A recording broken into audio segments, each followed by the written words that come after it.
Welcome to the deep dive. We're really plunging into some powerful ideas today. Yeah, looking at how you actually turn, a desire into something real. Exactly. We're using Chapter 8 of Think and Grow Rich as our main guide here. It covers a lot: organized planning, leadership. Marketing yourself, and crucially, why people often fail. Right. So our goal is to kind of sift through all that and pull out the practical stuff, the insights you can actually use. Absolutely. If desire gets you started, this chapter is like the how-to manual. It says desire is crucial, but you've got to crystallize it, right? Turn it into action with definite plans. That's the core. It's where wanting becomes doing, and a huge part of that is not going it alone. The mastermind principle. Let's unpack that a bit. Yeah, and it's more than just having a team. The definition is key. Two or more minds working together, actively, in perfect harmony. Perfect harmony. That sounds intense. It is. The book really stresses that. It says without that complete alignment, that harmony, the whole mastermind thing it doesn't work. It's essential. Okay, so how do you build that? It gets practical, right? It does. Like before you even form the group, you need to figure out what you bring to the table for them. What's their benefit? And it's not always about money, it suggests. No. Could be connections, ideas, support. Value comes in many forms. And then you need to meet often. How often? The suggestion is at least twice a week, maybe more, especially early on, until the plans are really nailed down. And everyone's involved in the planning. Yes, it should be a joint creation. Even if you start the idea, the group needs to vet it, approve it, shared ownership. Okay, but while plans don't always work out the first time, what then? This is, where most people stumble, according to the source. This is the failure point for many. Giving up too soon. Exactly. The book is really blunt. If plan A fails, you make plan B. If that fails, plan C. It's the lack of persistence in creating new plans that stops people. So a setback isn't the end, it's just feedback. Precisely. Temporary defeat just means that specific plan wasn't sound. Learn, build a better plan, go again. There's that great quote. Which one? You are never whipped until you quit in your own mind. It shifts the power back to you internally. That's powerful. You think about people like James J. Hill or Henry Ford. Yeah, the examples given, they faced huge temporary defeats, didn't they? But they didn't quit mentally. They just kept adapting, kept planning. Right. New routes, new methods.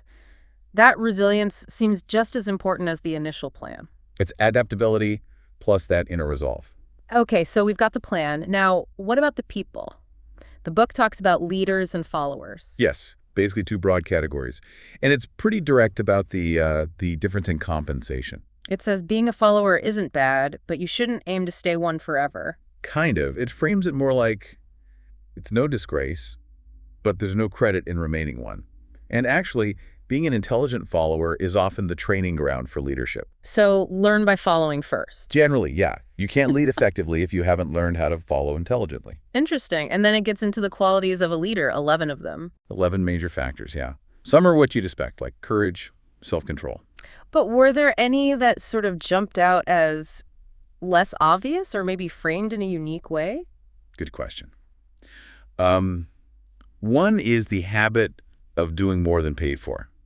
It's presented almost as a penalty or maybe a necessity of leadership. Doing more than paid for. How so? It implies leaders have to invest more, go beyond the basic job description because they're driving the vision. It's part of the responsibility they take on. Okay, that reframes it. What else? Another big one, willingness to assume full responsibility, not just for your own actions, but for the mistakes and shortcomings of your followers too. Wow, okay. That's heavy. That really paints leadership as a serious commitment, not just a title. Definitely. And it also distinguishes how you lead. Two main ways. Which are? Leadership by consent, where followers are willingly on board. There's sympathy and leadership by force. And the book clearly favors one. Oh, absolutely. It argues only leadership by consent endures. History's full of examples of force-based leadership failing, right? Yeah, the source lists Napoleon, Mussolini, Hitler. The editors even add more recent names. Force doesn't last. Exactly. Enduring leadership comes from earning that consent through things like justice, empathy, solid plans, cooperation. Yeah. Those 11 attributes. So knowing what to do is key, but just as important is knowing what not to do, right? The major causes of failure in leadership. Yes, 10 big pitfalls.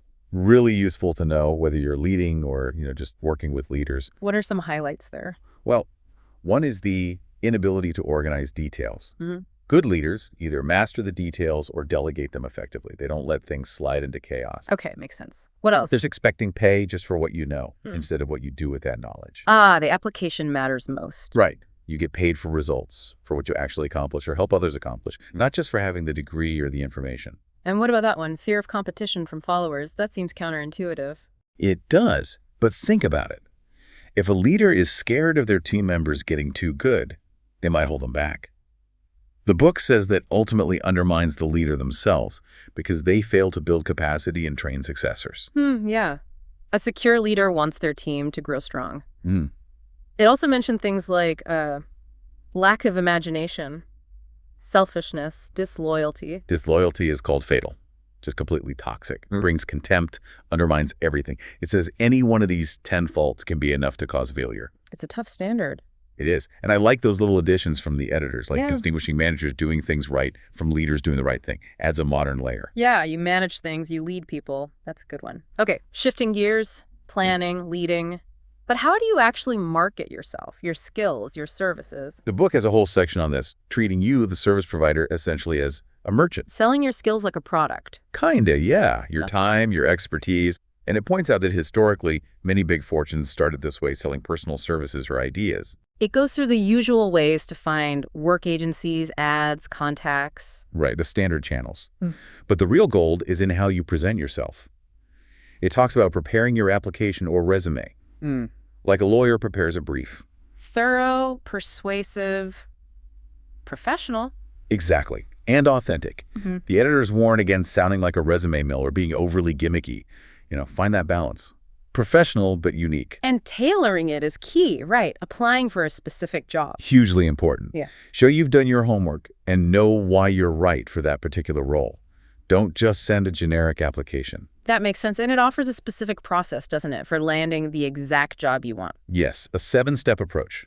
Starts with deciding exactly what job you want, who you want to work for. Standard enough so far. But then step 5 is the big pivot. It says, forget about job openings.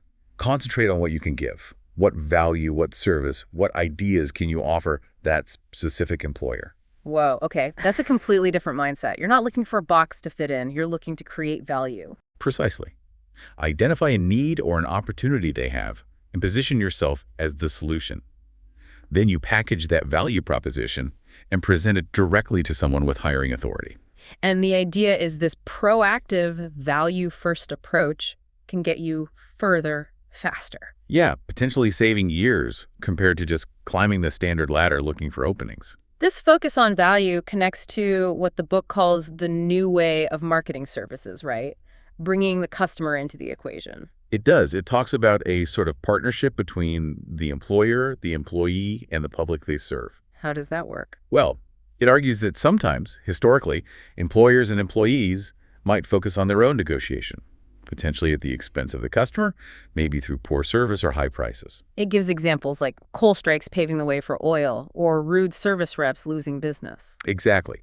The point being, your personal conduct as a service provider directly affects the whole economic picture, including your own job security and the company's success. Because And we're listen, really working for the customer. Right. Serve them poorly, and everyone loses eventually. This leads to the QQS formula. QQS, what's that? Quality, quantity, and spirit of service. Okay. Quality makes sense. Efficiency, doing things well. Quantity, doing enough, maybe even more. What's the spirit part? Spirit is all about the attitude. Agreeable, harmonious conduct. Creating cooperation. The book uses Andrew Carnegie as an example. Carnegie, how so? Apparently, Carnegie valued harmonious conduct so highly he wouldn't keep people, no matter how skilled or productive, if they couldn't work well with others. That spirit was paramount. So how you work is as vital as what you do. And the book suggests that a pleasing personality, that positive spirit, can sometimes even compensate a bit if quality or quantity isn't perfect. But bad conduct, that's hard to overcome. That's a really interesting take on workplace dynamics. It leads into another fascinating idea, calculating the capital value of your services. Yeah, it really doubles down on that you are a merchant idea. Your brain, your skills, effectively marketed, that's your capital. And there's a formula. A simple estimation. Divide 100 by the current bank interest rate, then multiply by your annual income. So if rates are 5% and you earn $50,000. Your brain capital is valued at $1 million. According to that calculation, yes. It's a way to conceptualize your earning potential as an asset. And the argument is that this brain capital is actually more secure than money. In a way. Yeah. Because it can't be wiped out in a market crash in the same way or stolen easily. Yeah. It's your inherent ability to produce value. Money needs brains to be useful. Okay, this all sounds very positive, very empowering. But the book also spends time on, well, the opposite, on failure. It does. It mentions an analysis suggesting a very high percentage, like 98% of people try and ultimately fail to achieve their major goals. 98%, that's sobering. It is. But the point isn't to discourage. It identifies 31 major causes of failure. The idea is, if you know the common reasons people fail, you can watch out for them in yourself. It's like a diagnostic checklist. Exactly.